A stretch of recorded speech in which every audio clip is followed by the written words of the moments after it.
खुलुमबाय स्टुडिअ दं आङो राकेश रामसियारि बे समाव बर'नि सासे देंखोगिरि जाखांफु देंखोगिरि इलिसा बर' बे इलिसा बर'खौ स्टेजआवनो मोनसे लासिंसिं खालामदों थामहिनबा अपमान खालामदों थारैनो मख'नांगोन जे बे समाव जाय समाव देंखोगिरिखौ गुबुन गुबुन जायगाफोराव गुबुन गुबुन हाबाफारियाव बिथांमोनखौ लिंहरनाय जायो थामहिनबा स्टेज प्रग्राम खालामनो थाखाय बे रंजालि बैसागुनि समाव लिंहरनाय जायो आरो बिथांमोनखौ हांख्रायनानै मेथाइ खनहोनाय जायो नाथाय बे समाव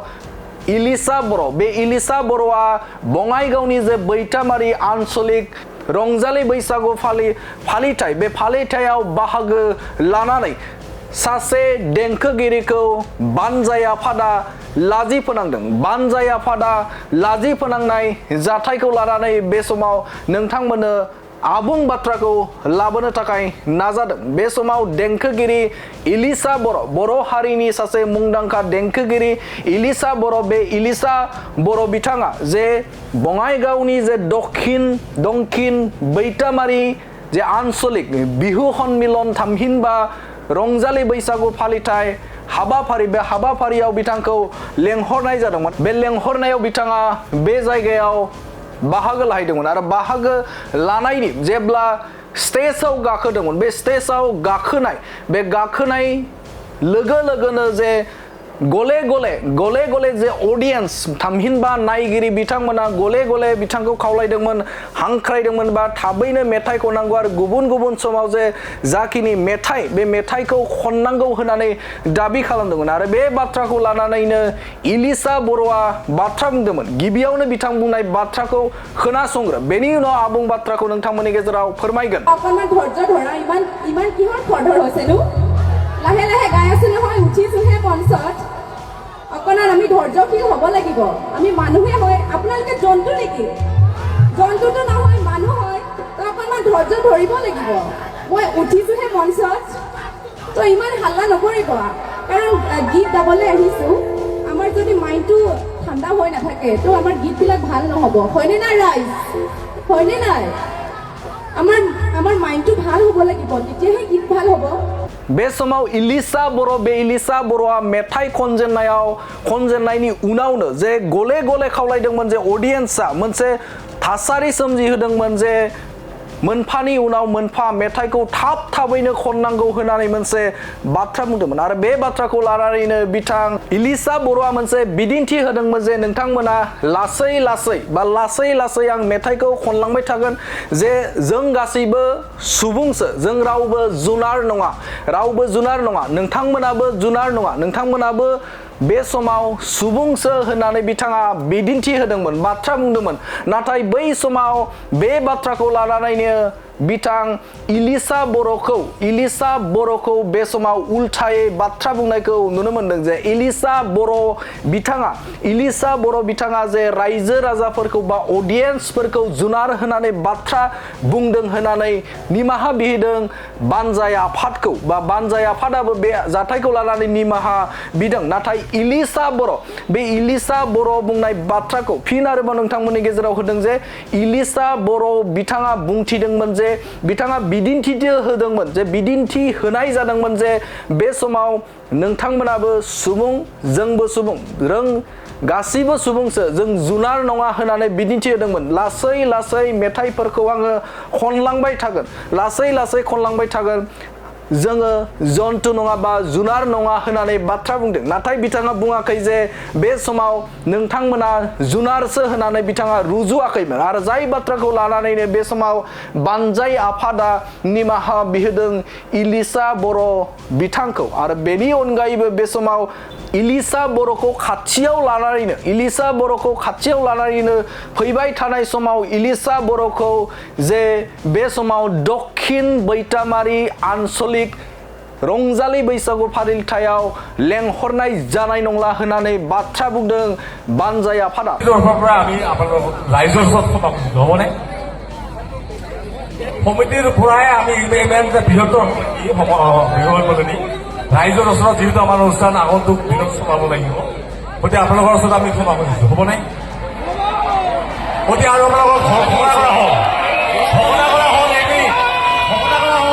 আমি এইজন শিল্পী ভৱিষ্যতে ভৱিষ্যতে দক্ষিণ মিডিয়ামৰ আঞ্চলিক বিহু বুলি নামাতো আমি এইজন শিল্পী ভৱিষ্যতে দক্ষিণ মিডিয়ামৰ আঞ্চলিক বিহু বুলি নামাতো नाथाय बे समाव सोंथि जाखाङो जे बे बाथ्रा बुंनायानो जाय समाव बिदिन्थिल' होदोंमोन बिथाङा जे बे समाव जों जुनार नङा जों सुबुंसो बे समाव जोङो एसेबां गोख्रैयै बा थाबनो मेथाइ खननो हाया मानोना जोङो सुबुंसो लासै लासै मेथाइखौ खनलांबाय थागोन होननानै इलिसा बर' बिथाङा बुंदोंमोन आरो बे बुंनायखौनो जे उल्था बुंनानै बिथांखौ निमाहा बिहोदों आरो इयुननि समाव बिथांखौ हांख्रायनाय जाला होननानै मोनसे लाजि फोनांनाय जाथायखौ नुनो मोनदों थारैनो बे समाव बर'नि जाखांफु सासे मेथाइ रोजाबगिरि मेथाइ खनगिरि इलिसा बर'खौ बेफोरबायदि जे नंखाय बाथ्रानि थाखाय जे मोनसे स्टेजआव मोनसे बैसागु रंजासालि जे जायगा बे जायगायाव लाजि फोनांनाया बेसेबां गनायजाथाव थारैनो बे समाव बे आयदाखौ लानानै बर' समाजा बर' सांग्रां नोगोरारि बिथांमोना आरो जाय बिथांमोना बे समाव इलिसा बर'खौ बिथांखौ अनसायो बे आयदानि सायाव नोंथाङाबो मा बुंगोन कमेन्ट सेक्सननि गेजेरजों फोरमायहरनो हागोन थारैनो इलिसा बर' बिथाङा बुंनाय जे बाथ्राफोर थामहिनबा बिथाङा बिदिन्थि होदोंमोन जे बे समाव नोंथांमोना जुनारथ' नङा नोंथांमोना सुबुंसो बा जों गासैबो सुबुं बेफोरबायदि बिदिन्थि होनायानो बिथांनिया गाज्रि जाबाय नामा बे बिथांनि बुंनायानो जे बिथांनि थाखाय जे स्टेजआव ओपन स्टेजआव लाजि फोनांनाय बा लाजि फोनांनायनि मोनसे जाहोन नामा बे मोनसे गिदिर सोंथि आरो बे समाव जाय हांख्रायगिरि बे हांख्रायगिरिनि जे बुंनाय बाथ्रा जे हांख्रायगिरिया बुंदों जे बे समाव बिथांखौ फैबाय थानाय जे बैसागु बा जिखि जाया हाबाफारि बे हाबाफारियावनो इलिसा बर'खौ हांख्रायनाय जाला होननानै स्टेजआवनो बा जौस्राङावनो बे समाव लाजि फोनांनाया बेसेबां गनायजाथाव बे समाव इलिसा बर'नि जे जाथाय बे जाथायखौ लानानै हारिमु आफादनि दैदेनगिरि आरो बिसानि दैदेनगिरिफोरा मा राहा लागोन बेखौ फैबाय थानाय समावसो मोनथिगोन नाथाय बे समाव इलिसा बर'नि बर'खौ जे बे समाव स्टेज मोनसे ओपन स्टेजआव मोनसे लांदां जौस्राङाव बेफोरबायदि जे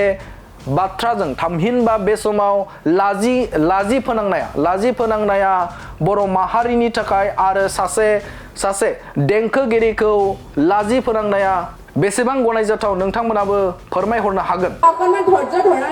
ইমান কিহৰ খৰধৰ হৈছেনো লাহে লাহে গাই আছো নহয় উঠিছোহে মঞ্চত অকণমান আমি ধৈৰ্যশীল হ'ব লাগিব আমি মানুহে হয় আপোনালোকে জন্তু নেকি জন্তুটো নহয় মানুহ হয় তো অকণমান ধৈৰ্য ধৰিব লাগিব মই উঠিছোহে মঞ্চত তো ইমান হাল্লা নকৰিব কাৰণ গীত গাবলৈ আহিছো আমাৰ যদি মাইণ্ডটো ঠাণ্ডা হৈ নাথাকে তো আমাৰ গীতবিলাক ভাল নহ'ব হয়নে নাই ৰাইজ হয়নে নাই আমাৰ মাইণ্ডটো ভাল হ'ব লাগিব তেতিয়াহে গীত ভাল হ'ব পৰা আমি আপোনালোক ৰাইজৰ ওচৰত ক্ষমা খুজিছো হ'বনে সমিতিৰ পৰাই আমি ইমান যে বৃহত্তৰ